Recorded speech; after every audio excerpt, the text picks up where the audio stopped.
Good morning. Welcome back.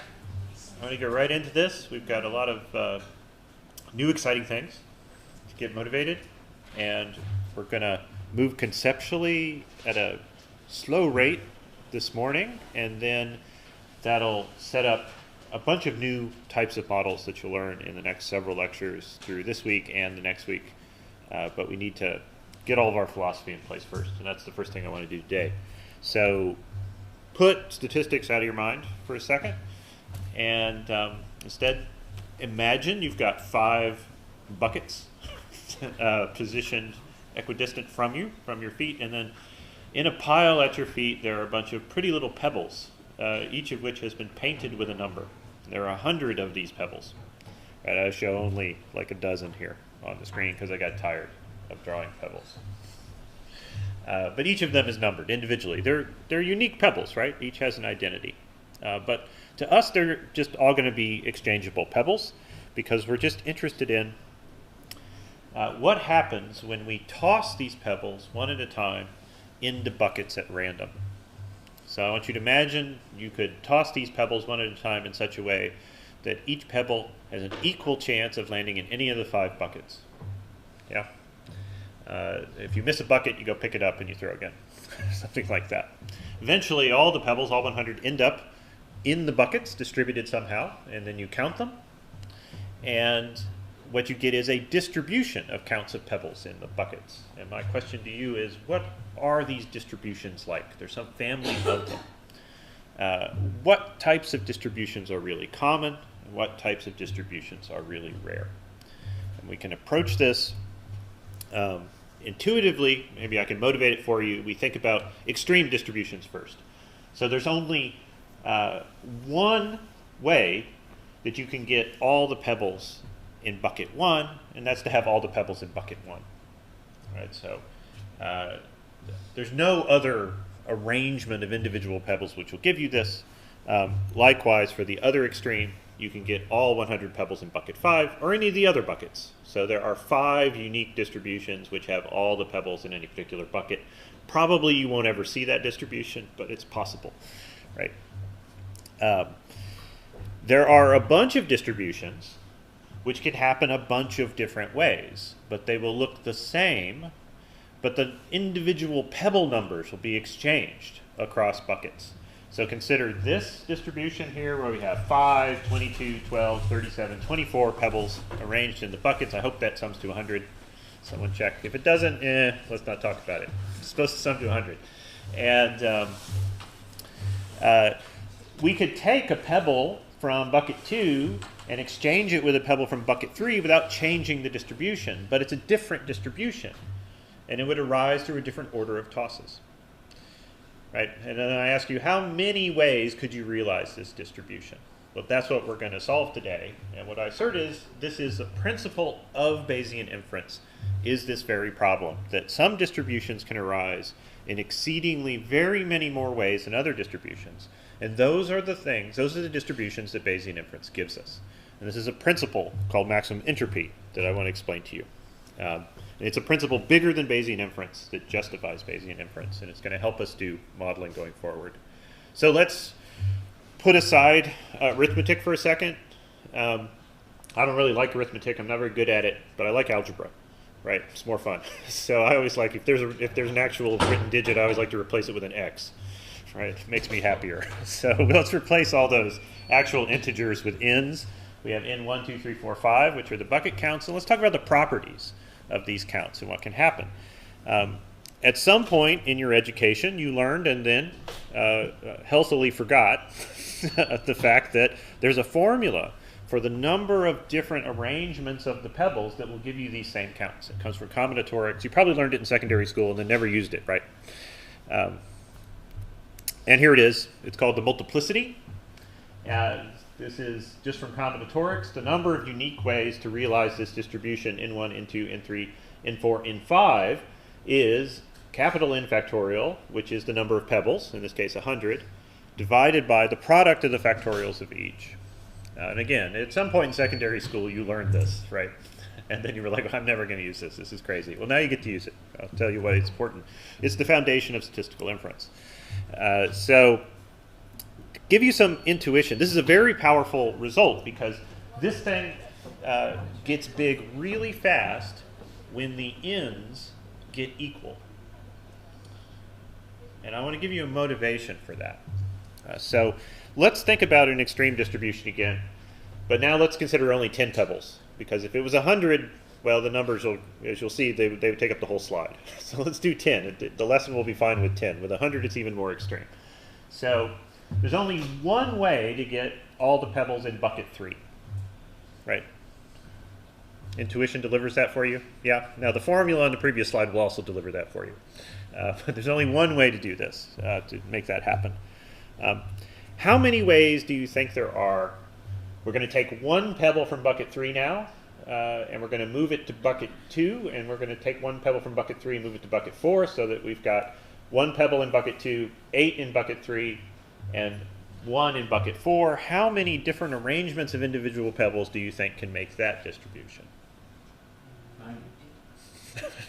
Somebody's seen this lecture before, but just an idea, order of magnitude. And the answer is there are 90 ways to do this. Yeah. But I've also uploaded the slides, so you can check and see. It's really, really bigger. It's like a massively number of ways. And this is just going to accelerate. We're going to keep playing this game. Maybe you don't find it exciting. But people have really bad intuitions about combinatorics. And this is, I'm trying to justify why statistics works here. This is the justification, I think, about why statistics works, because these numbers go up so fast. We're going to, again, take 2 pebbles from the middle bucket and move them out to the sides. Now we've got 2 pebbles in bucket 2 and 4 and 6 in bucket 3. How many now? Now it's over 1,000. So basically we're getting an order of magnitude increase every time we distribute a couple of pebbles out. Many, many more arrangements to make this stuff work. And indulge me, I like this. This is fun. We're going to keep going. Now we distribute a couple more and we put them on the extremes. So we get 1, 2, 4, 2, 1 are the counts. How many ways to get, how many unique arrangements of pebbles can produce this distribution? And the answer is 37,800 different ways to do it. And there's nothing special about that number except that it's really big.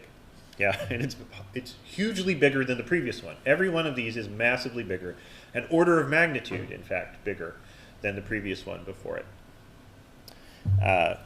So we've got one more. We can make this flatter yet. So now here in the bottom middle of this slide, I show you a distribution where there are 2 pebbles in each bucket. It's the flattest, most distributed we can possibly get the pebbles. And we finally reach a maximum. The number of ways you can realize this distribution is 113,400 different ways. And there is no other arrangement of the pebbles which has more ways to be realized than this. And this is a general principle of statistical inference, is that distributions which are flat can be realized in many, many more unique ways. And this is why we bet on them. They have high entropy. And you may remember from, was it last week, the week before, we talked about when you're calculating KL divergence or distances, flat distributions are closer to other distributions. Somehow magically, right? Remember that the Earth was closer to Mars than Mars was to Earth? Remember this story? This is another property of these things, is these flat distributions can be realized in a huge number of ways. They're less surprised when the distribution turns out to be different, and their divergence is smaller to other distributions. And these things become then really good foundations for statistical inference because they distribute the possibilities as widely as possible. So let me show you what happens here is that this is a unique way to actually, in fact, derive the information entropy formula. It's nothing more than the multiplicity. So there's a box in chapter 10 where I show you the mathematics of this if you're interested. But here's the pure intuitive version. So we had this W thing before, which is the multiplicity, the number of ways to get these ends. Let's imagine we take the log of that multiplicity and then divide it by the number of pebbles. So this is like a per pebble magnitude of ways, right? So we've normalized it across the number of pebbles. And it turns out that is approximately, this is a very good approximation. There's this approximation I'm sure some of you know called Stirling's approximation for logarithms. Gives you this. minus the sum over all the buckets, ni over n, times the log of ni over n. And this should look eerily familiar. It is the information entropy formula. And this is one way to derive it. And you're like, okay, that's very nice, Richard. What are you getting at? Information entropy is just this thing. It's just the logarithm of the number of ways to realize a distribution. That's what information entropy is. And it's maximized when the distribution is flat, and flatter distributions have higher entropy. And that's all it is. There's nothing magical about it. It's just counting. And I want to use this to draw this all the way back to the beginning of the course, and then give us a way to go forward to think about using many different kinds of outcome distributions in our models. But we want them to have this property that they are the distribution that is as flattest possible, consistent with the constraints that we put in, given what we know scientifically about the data before we see it. So this perspective on statistical inference, it's due to a large number of people, but it's most centrally associated with one man, the American physicist Edwin Janes, and seen here in his Navy uniform when he was a young man. And so Janes published a lot on the maximum entropy principle, which is connected very closely to Bayesian inference. The principle is really just that the distribution with the largest entropy is the distribution most consistent with our stated assumptions. And if you choose any other distribution to characterize your state of knowledge, you will be implicitly adding other information in there, and you don't know what it is, but you've smuggled some unknown bits of information into your distribution. And so the argument was, well, if you lay out all the constraints, the things you think you know before the data arrive, and then you solve for the distribution that's as flat as possible under those constraints, you're doing the best you possibly can. You're honestly characterizing your ignorance. And that's the maximum entropy principle. And it just comes from the fact, what we saw with the pebbles. Those are the distributions that can arise the largest number of ways. So there are lots of conceptual things I think are nice for this. And I'll give you examples as we go forward. For parameters, this gives us a way to understand the meaning of a prior. What are the constraints that make a prior legitimate? Right? What is the information content of a prior distribution? And for observations as well, it gives us a way to understand the likelihood on top. So when I introduced Gaussian distributions weeks ago, I think it was even before Christmas, wasn't it? I gave you this argument that there's a maximum entropy interpretation of the Gaussian. If all you know about a measure is that it has finite variance, you should choose a Gaussian to characterize it. Well, I don't know if you should or not, but the distribution consistent with that information that contains no other information is the Gaussian. The Gaussian is just the flattest distribution possible for a measure on the whole real number line that has finite variance. There is no other distribution with the same variance that is flatter. I know it seems weird. If you look at chapter 10, I've got a proof of this. There's a little box with some integrals. You'll love it, right? And it turns out that Bayesian updating, what we've been doing in this course, is a special case of this principle. So you can start with the constraints on the variables. That is, if they have to be positive, or if they're bounded to some maximum, any kind of constraint you like. You can input the data as constraints, because the data, they put these Dirac delta functions on values. Those of you who love Dirac delta functions. If you don't worry about it. It's just you put a spike, you put a probability spike on a value, you feed all that in, and you get the posterior distribution out by solving the maximum entropy problem. So Bayesian updating is just a special case of this larger inference framework. And I'm not saying that then we're going to do it this way. It's just that you want to understand that what you're doing when you solve for the posterior distribution is you're getting the distribution that is as flat as possible and consistent with the data. That's what the posterior distribution that Bayesian inference gives you is. It's the flattest distribution possible, consistent with the constraints and the data. No other distribution could be flatter and still be consistent with that information that you put into it. So it's the highest entropy answer. And why is that good? Doesn't entropy sound bad? No, it's exactly the opposite, because that means your distance to the truth is smaller. Right? That's the whole bet that you get for maximizing entropy. Okay, this is the church of entropy this morning. One way to think about this, though, is that this is deflationary. There's nothing magic about statistics. It's saying, well, junk that can happen lots of ways, we're going to bet on that. Right? So folks threw a bunch of pebbles into some buckets, and now I got to bet on a distribution. I'm going to bet it's pretty even. Why? Because no matter what happens, an even distribution is bound to arise. And that's all that statistical inference is doing. We don't know what's going to happen. We put in a tiny sliver of scientific information into our model, and then what's left, we bet on entropy. Everything else is just betting on entropy. Isn't it majestic? Right? There's no access to truth here. There's nothing except betting on stuff that can happen in lots of ways. And that's all it is. But that's amazing. It works incredibly well, even though it sounds colossally stupid, right? But that's really all it is. So here's my summary slide of what I just tried to say. But I want to use this to motivate forward a bit to other distributions. It's probably intuitive to you, it might not be, that if we were going to maximize this function by choosing the values inside the vector p, this is information entropy, that if all the p's are equal, it would have highest value. If that's not intuitive to you, play around with it on your R command line, and you'll see. You can't do any better than that. If you make them equal, they're highest. And this is why I gave you that homework problem with the burbs. That was not a typo, by the way. The burbs. There was one island where the burbs were equally frequent, and that had the highest entropy. Yeah, it's because that's how you maximize entropy. Is you make things equally likely. That minimizes your surprise. Yeah. But sometimes there are constraints which prevent us from making all the p's equal. And then what happens? Well, then we get the flattest thing possible consistent with those constraints. What might those constraints be? They could be constraints like the variance is known, or the mean, or the average logarithm, or any number of things. And depending upon the constraints you input, you get a different distribution, and there will be some other distribution that maximizes entropy. So this is what we did, actually, way back in the beginning of the course. I think this was week 1, right, where I took you through the Garden of Forking Paths, and just imagine we drew some marbles, and then we imagine all the alternative draws you could get from the bag, and we're trying to say how likely is it the thing we got, and we just counted up all the different paths through the garden. This is entropy maximization, and the probability distribution you get from this exercise is a maximum entropy distribution. So they're actually pretty easy to derive in principle. It's tedious to do the counting.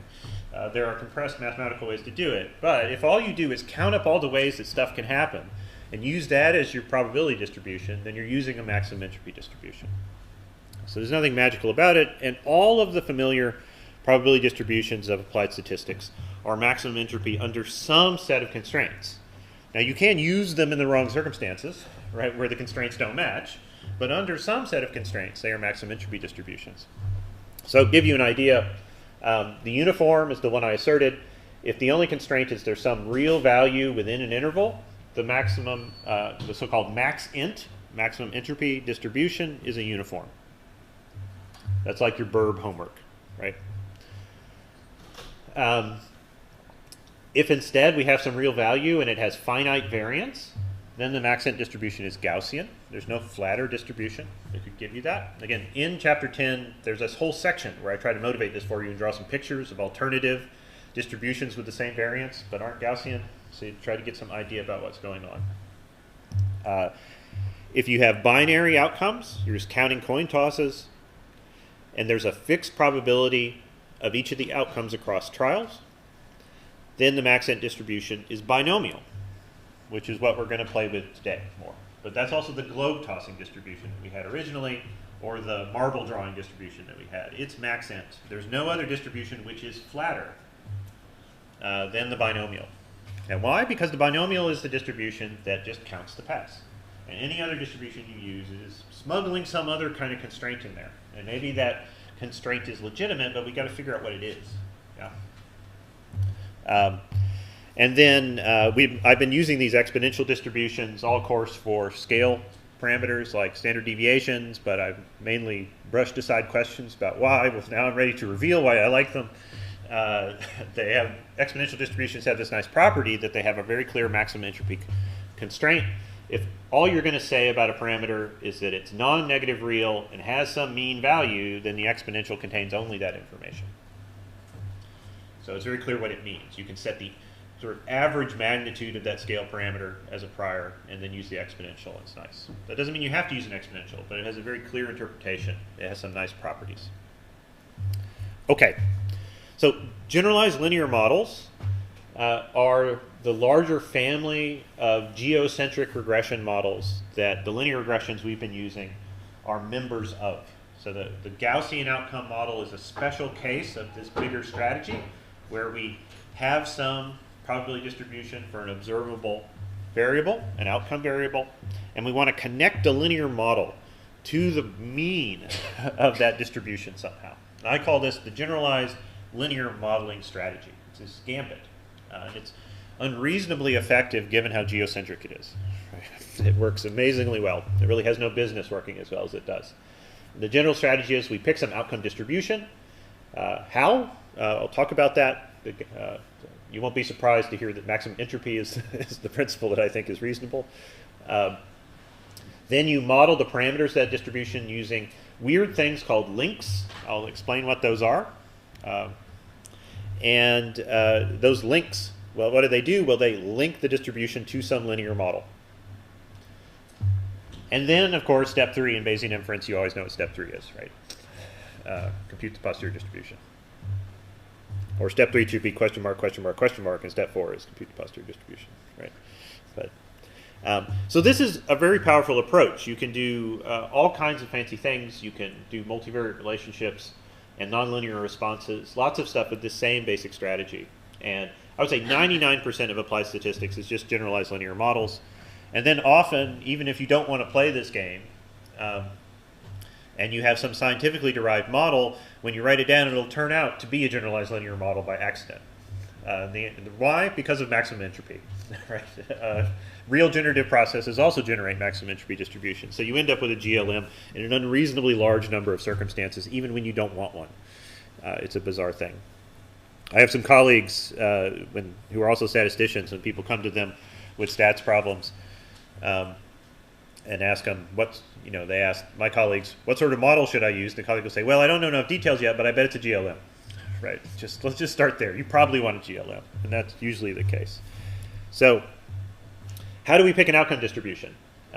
Nearly all the outcome distributions we're going to use are exponential family distributions, and the reason is because this thing called the exponential family, they're all maximum entropy under some set of constraints. There are distributions which are not maximum entropy under any known constraints, and they're weird, and you might want to use those in some circumstance, but they don't tend to have much value in statistics. People don't tend to use them very much. And I think there's good reason, because they don't have maximum entropy interpretations. All of these exponential family processes arise from, distributions arise from natural processes. So with the Gaussian, remember I wanted to teach you that the thing about on the football pitch, if you move left and right, the distributions of positions of players will eventually be Gaussian. Lots of processes aggregate up this way. The same is true for all the others. So the binomial, the exponential, we'll do gamma distributions, I think, beginning of next week. All of them can arise from natural processes that are well understood. And so we see them in nature all the time, and we shouldn't be surprised. Same true for power laws, which are also members of these things. They have maximum entropy distributions, constraints. Okay, and I want to say, this is my note at the bottom, should resist this thing that I see people doing all the time, which I call histomancy. So histomancy is, so you get some data set and you got to figure out a probability distribution for the outcome, and so you plot it. And you look at the histogram, and then you kill a chicken, and then you figure out, Greek sacrifice, right? And then you try to figure out what distribution it is. You should never do this. This doesn't make sense under any framework. There is no statistical paradigm that makes this permissible at all. You want to use your knowledge of your constraints in the first place to figure it out, but just in a pragmatic sense, there's no statistical framework in which the aggregate histogram of the outcomes, unconditional on something else, is going to have any particular distribution of all. You could have some variable which is perfectly Gaussian after you condition on the predictors, but there's no theorem which tells you that the whole population mixed together has to be Gaussian, right? So it doesn't make sense in any paradigm, but people do it all the time. In fact, I've seen it taught to people. So just don't do it. It's much easier to use principles instead of peering and guessing. So let me give you a quick introduction to some of these distributions so that you've got some vocabulary and you know their general shapes. And then what we're going to do starting today and through the next few weeks is we're going to build GLMs with these different outcome distributions. And you're going to see why they're useful and how they're connected to scientific processes. And it's just an extension of what you've already been doing, and you've already got all the tools you need. So the core member of the exponential family is, you guessed it, the exponential. The exponential is everybody's favorite distribution because it's got exactly one parameter and it's got this really nice soothing shape. The exponential is the distribution that has the same proportional rate of change across its whole shape. It's exponential. That's what exponential means. The lambda parameter is a rate, and the mean of this distribution is 1 over lambda. It's 1 over the rate. Generatively, the exponential can arise from a machine that has a number of parts, a machine like a body, say, has a bunch of parts, and if one of those parts breaks, the machine stops working. And so you think about washing machines or dishwashers if you don't prefer to think about fruit flies. But fruit flies are machines, right? And so if the fruit fly's heart stops or the dishwasher's heart stops, what do dishwashers have? They don't have hearts. They have stuff like, they have pumps. That's it. And then the machine doesn't work anymore. You can't wash your dishes. So if there's a bunch of parts inside the washing machine and each of them has got some chance of breaking on any particular day, then the waiting time until the washing machine stops will be exponentially distributed. This is a very interesting fact. Generatively, you see these things, or approximately exponential distributions all the time as a result.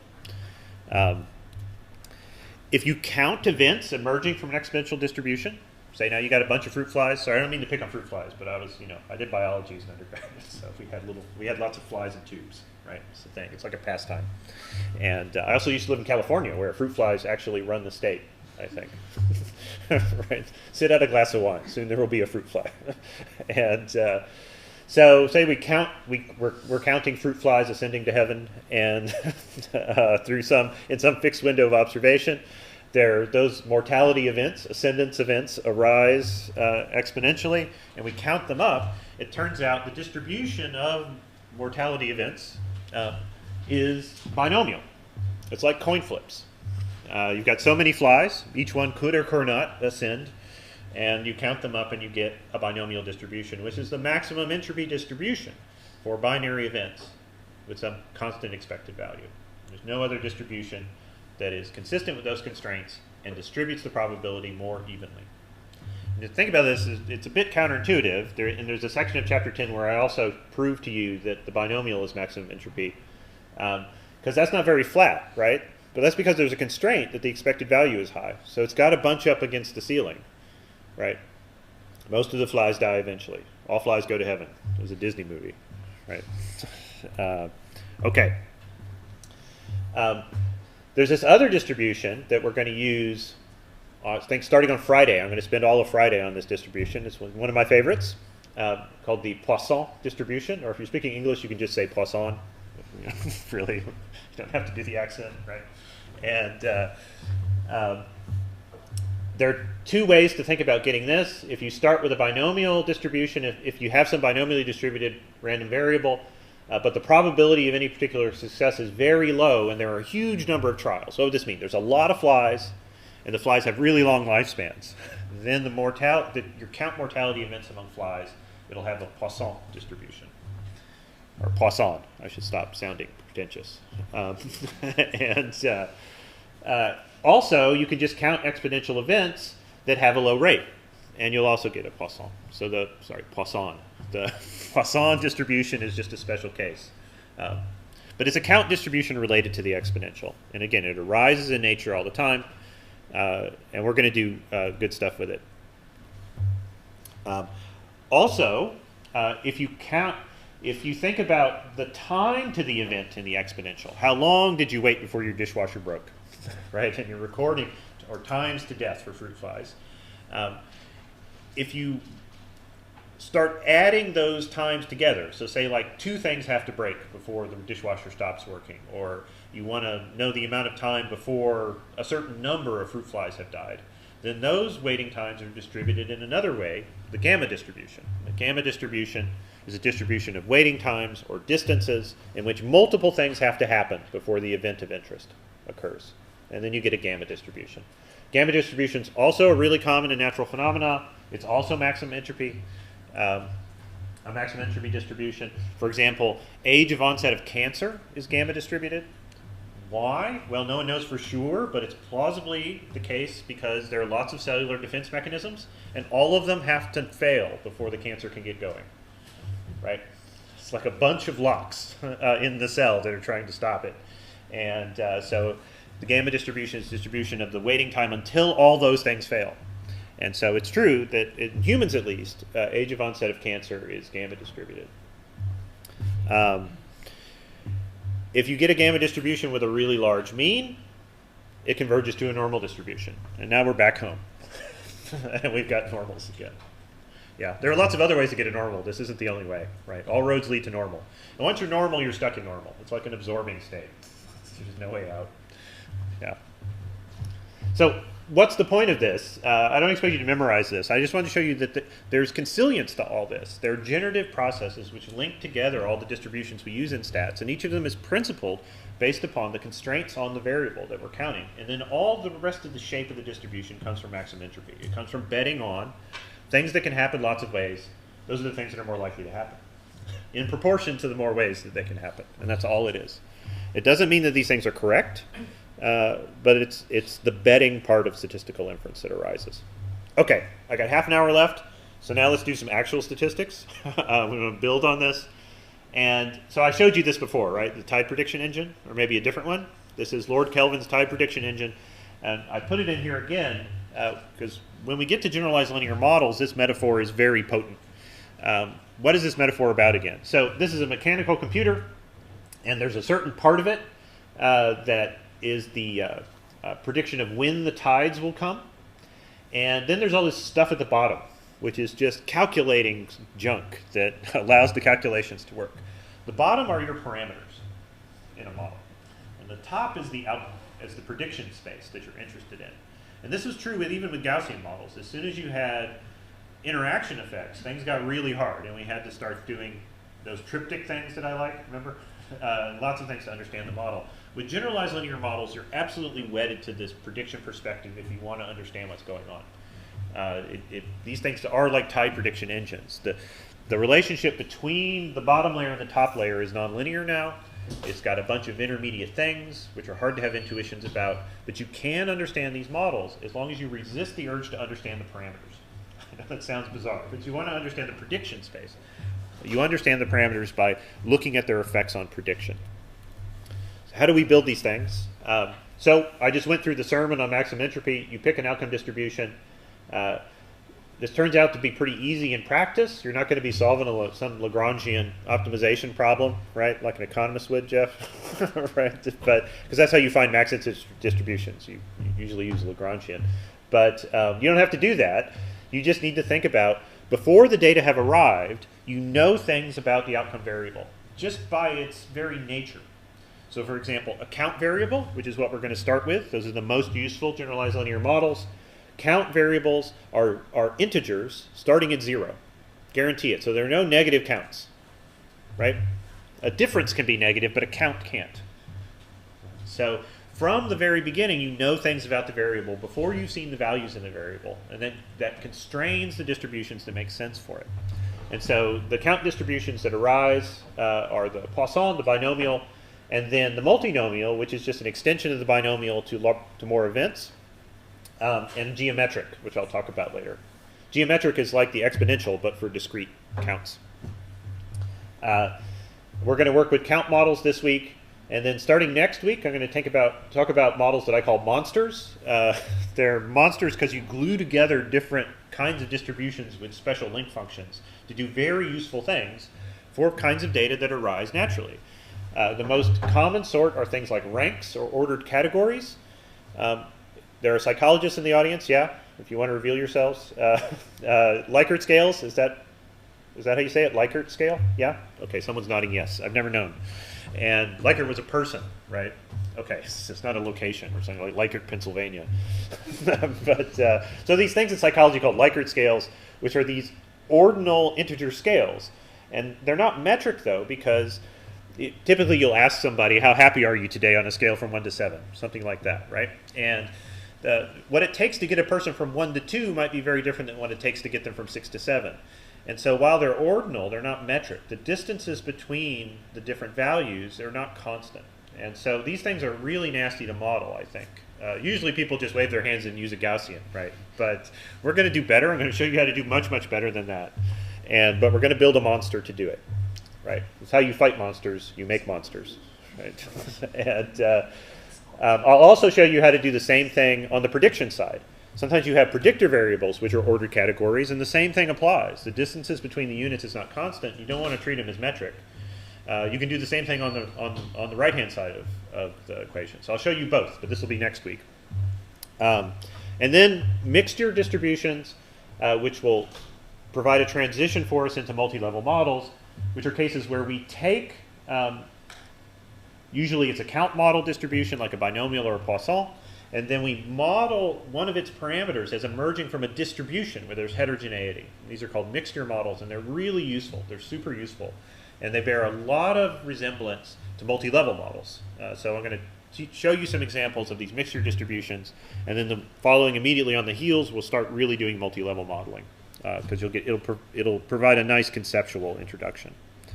Okay, step 2 in generalized linear models, there's this thing called a link. So consider the Gaussian linear regression pictured here. You're familiar with this now, right? You see it in your dreams. Your dreams are just full of dancing linear regressions, yeah. And linear regression is super benign, and that's the reason I started the course with it, well, after the globe tossing model, because it has a very special property which no other generalized linear model has. And that is that the scientific measurement units on the outcome variable and the mean, the parameter of it, the parameter for the mean, are the same. So for example, when we had the height model, height was measured in centimeters in that example. Mu also has units of centimeters, right, because it's the mean height. This is not true for any other generalized linear model, unfortunately. But that's the case. So we didn't notice that there was any kind of friction or problem to solve here. We didn't need this thing called a link. What is the link and what problem does it solve for us? The much more typical case is something like a binomial model, like the globe tossing model, which I'll build up here. If you want to connect a linear model to the parameter p, which is the probability of success on any given trial, p is a probability. What are the units on a probability? Exactly, none, right? So they're shaking heads in the audience. They're none, right? Exactly. It's unitless. Probabilities are unitless. All the units have divided out, right? You folks remember doing scientific notation and like balancing your units once upon a time? Yeah. And so the units cancel out in a probability. But your outcome is a count, and it has units. Count of something. People. Fruit flies. Right? Something like that. It has units on it. So now the units aren't the same, and we've got to have something that connects the parameters now to the outcome scale. And as a consequence of this, the domains that are legitimate on the parameter are not on the parameters inside the linear model are not going to be the same as the outcome. And so the usual thing here is we want to connect this linear model alpha plus beta x, typical linear model, to pi. But we can't just say that pi equals that, because a linear model can be any real value, but a probability can't. It's bound between 0 and 1. So we need some function to put in there for where that question mark is to make it so that this thing obeys the laws of physics. And this thing is called the link function. And what we're going to do is we're going to wrap the parameter p in some function. I'll say what it is when we get to that part of the lecture, which constrains it to the right shape. And we say some function of the probability is linear. There's some transformation we could do to the probability so that it is linear in these other parameters. I know this is weird, but bear with me. It'll make total sense. It will. You'll love it. Okay. The third step, of course, is you compute the posterior. You know how to do this. With generalized linear models, searching is harder. Ordinary least squares can be used, but actually it tends to be pretty fragile. There's this thing called generalized least squares, which is used a lot in non-Bayesian inference. We're just going to start using Markov chains because we also want to have priors in here, and we want to get a really good approximation and not worry about it. And that's why Markov chains were introduced last week. One of the fun things that happens with generalized linear models is that suddenly all of the variables interact with one another. Even if you don't explicitly put an interaction effect inside your linear model, just a bunch of additive terms, they will interact on the outcome scale. Why? Because that's how nature is. Right? This is not some bizarre statistical accident that is like this. It's a necessary consequence of modeling the natural phenomenon. So let me try to give you an example.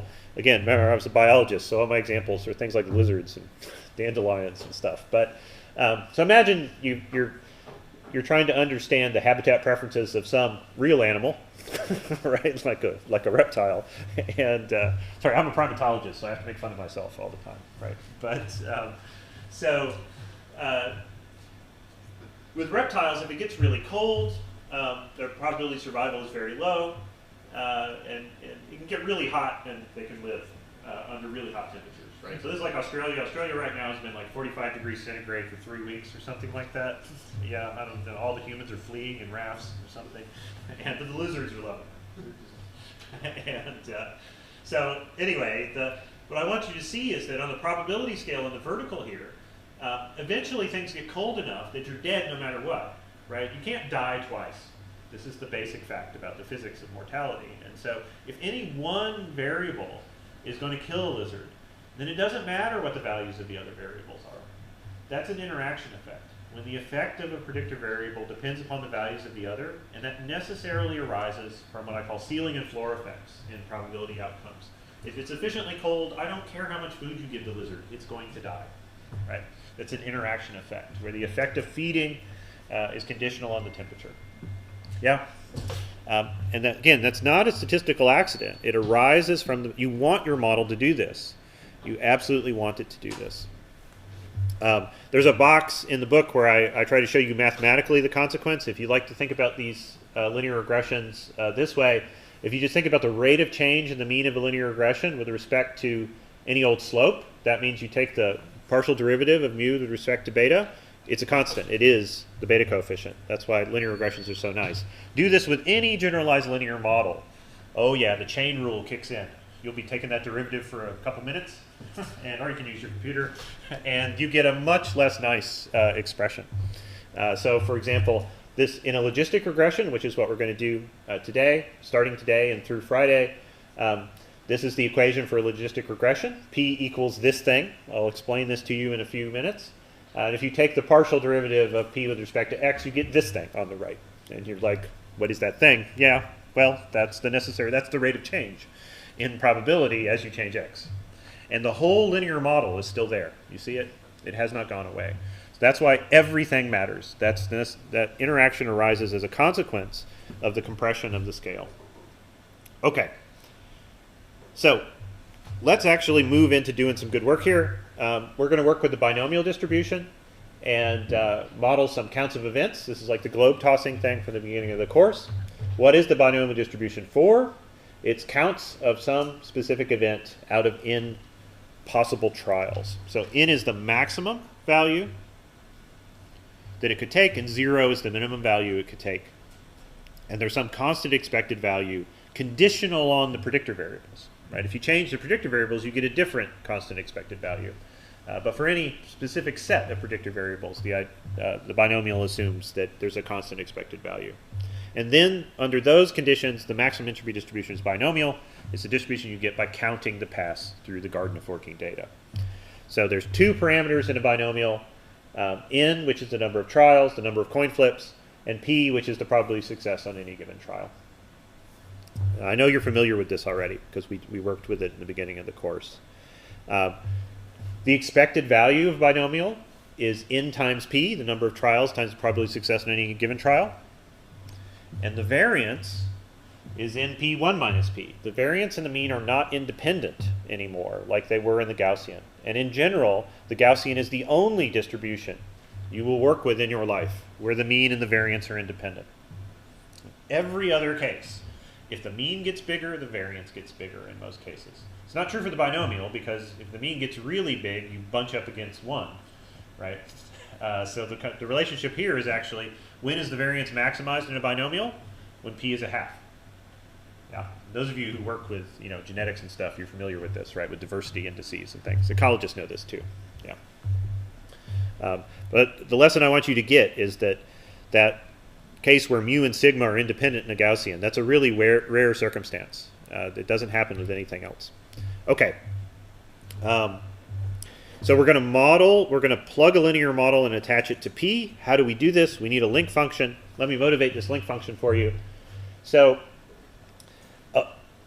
on the horizontal on this graph, I've got some predictor variable x, and we're going to attach some slope to it, and it's going to be linear related on some scale that's called the log odds. What are log odds? Well, the odds are p over 1 minus p, and the log odds is the log of that. It's exactly what it is. And it turns out if you do this, there's a very nice, this is the conventional link, there's a very nice mapping onto the probability scale where x is linear on the log odds scale, and so our whole linear model is defined on the log odds scale, and it'll be constrained then to the 0-1 probability interval on the outcome scale. And in chapter 10 I show you that this is not some ad hoc assumption. This arises from the maximum entropy derivation of the binomial distribution, this relationship, which is a really cool thing, I think. So in machine learning, they call this the maximum entropy classifier. They don't call it a binomial regression, actually. This is different literatures, different derivation histories. So analytically, let me show you what this looks like. This is the binomial model, the way we're going to write them. yi is distributed binomially, number of trials n, probability on trial I of p. Then we write this link function logit. Logit means log odds. The log odds of pi is equal to some linear thing, alpha plus beta x. So p, right, is the probability scale over there on the right-hand graph. And then this linear model thing, that's the log odds scale on the left-hand graph. And they're connected through this logit function. And what is the logit function? It's log odds. So let me show it to you what it looks like. It really is just log odds. Remember I said odds is p over 1 minus p? Those are the odds, right? Anybody here do betting and gambling? You shouldn't. Shame on you. But if you do, you know all about odds, right? Odds are really handy to think in. If you measure stuff in odds, you can use Bayes' formula intuitively really fast because you can do these multiplications and do the odds adjustments. It's like I'm teaching you how to gamble. Don't listen to me. But and the log odds are just the log of the odds. That's all it is. So that's what the logit function is. And we're saying that's linear.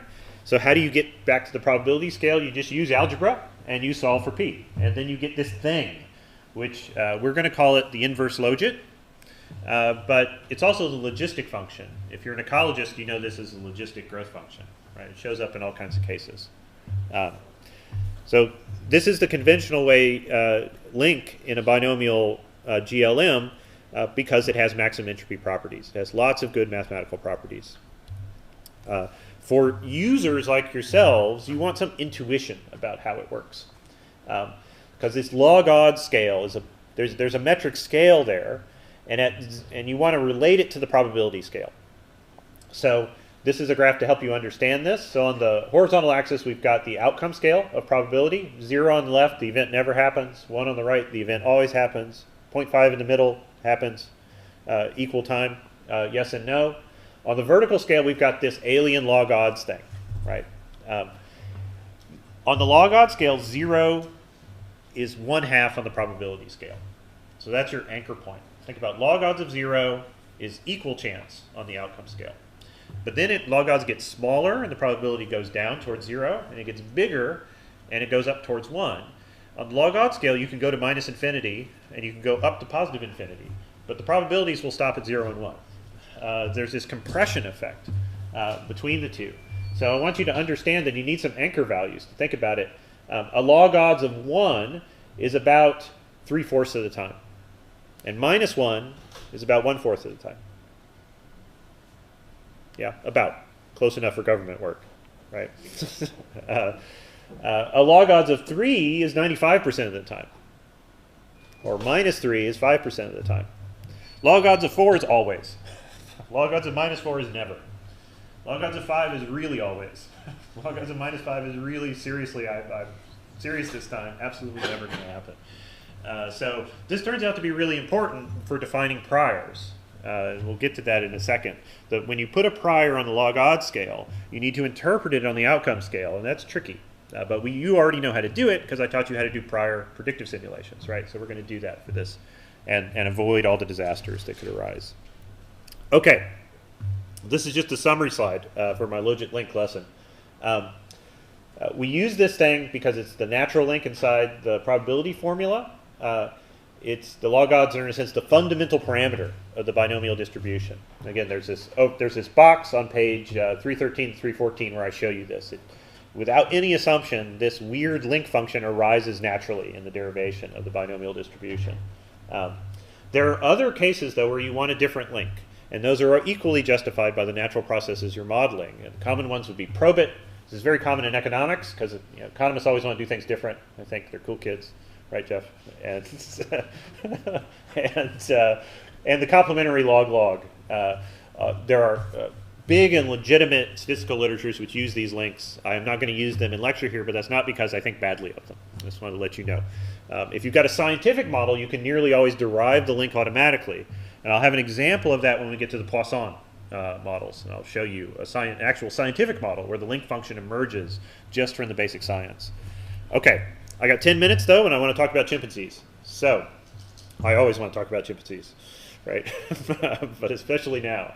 So let's get an example data set to motivate this. You're only going to learn these things through action, right? Really processing some data. So in the Rethinking package, there's a data set that comes from a published experiment looking at the prosocial tendencies of our close relatives, the chimpanzees. Here's the setup of the experiment. So what you're looking at on the left is my bad drawing of the experimental apparatus. And on the right, you've got photos of actually what it was. And with these, I think I can explain it to you. So what I want you to see on the left is to imagine that you're a chimpanzee sitting on the close end of the table, looking out at the table. And there are these two levers in front of you, one on the left and one on the right. And if you reach out and grab one of those levers and pull it towards you, it will make the weird accordions in the middle of the table expand out. And there are two trays attached to that accordion. And there may or may not be food in those trays. So there are two options on one side of the table. On the left, in this case, there's only food on your side, and the dish on the other side is empty. If you pull this one, food comes to you, and an empty dish goes to the other side of the table, where a conspecific may be sitting.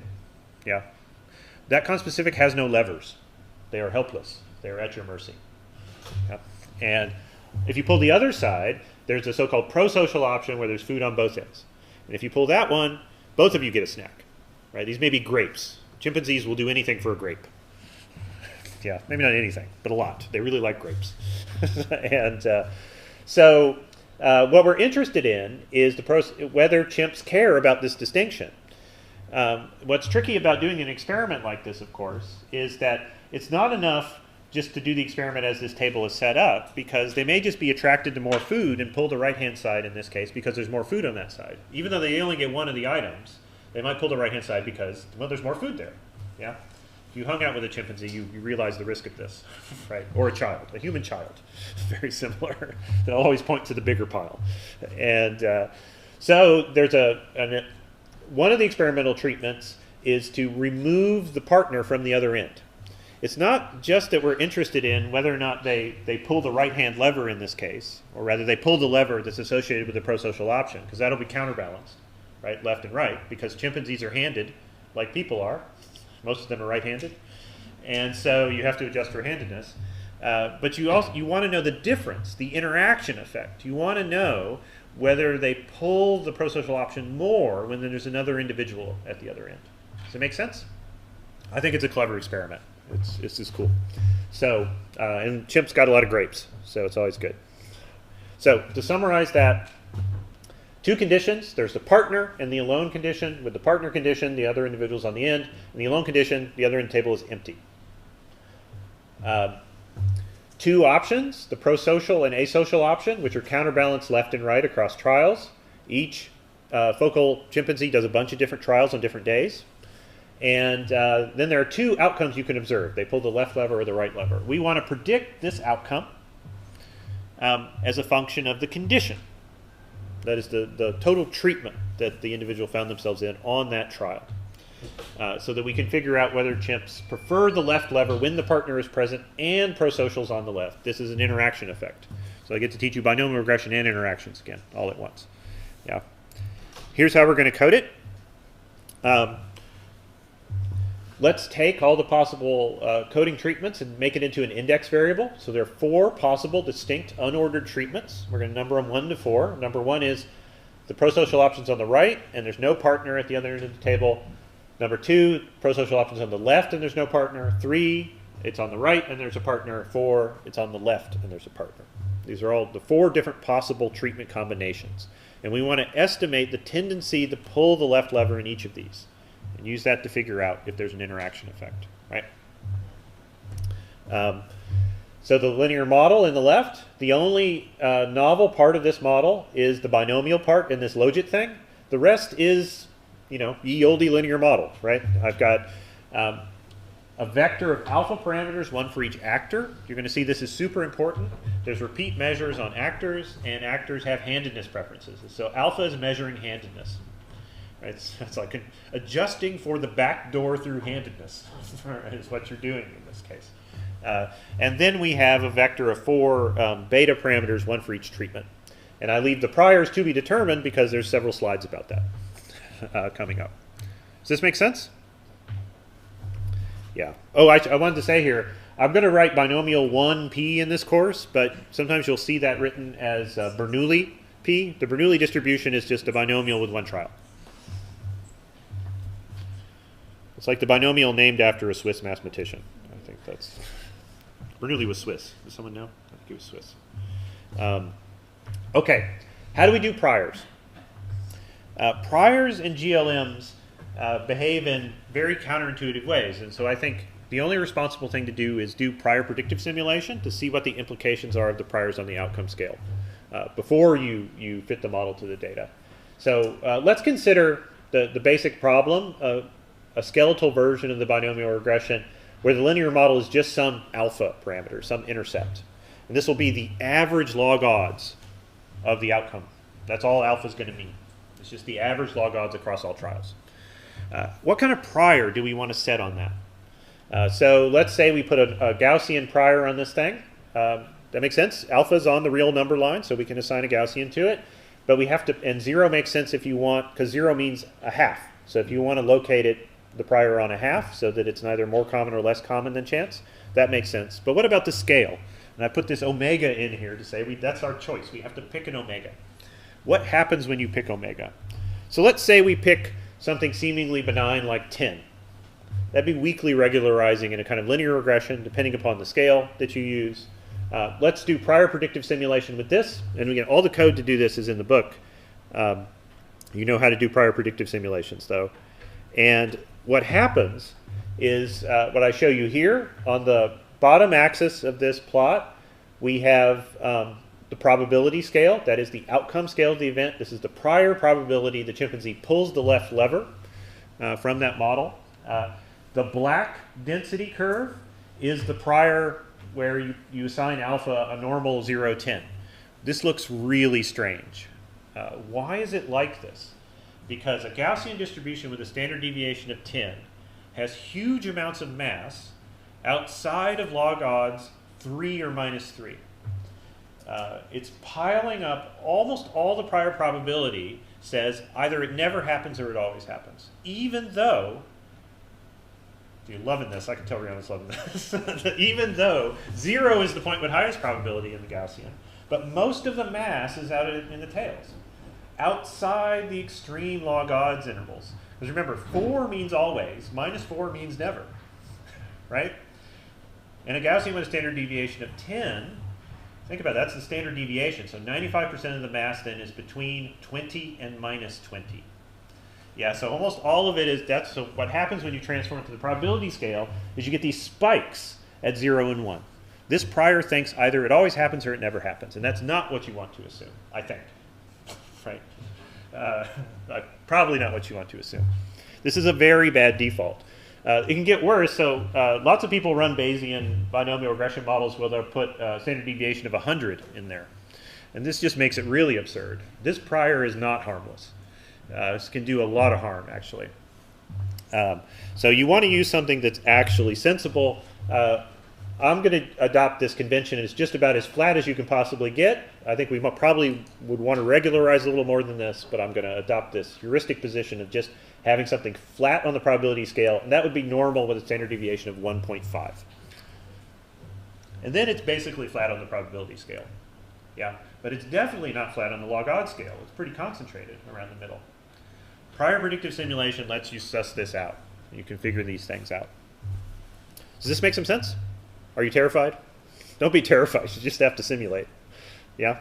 There are tools to get you out of the terror. Okay, it's 11 o'clock, so I should stop. When we return on Friday, I will continue this, and we will talk about how we get priors on the slopes as well through the same sort of prior predictive simulation. And then we'll actually model chimpanzees pulling levers, and that part will be rapid. But we've got to do all of this scaffolding first, right? All right, thank you for your time, and I'll see you on Friday.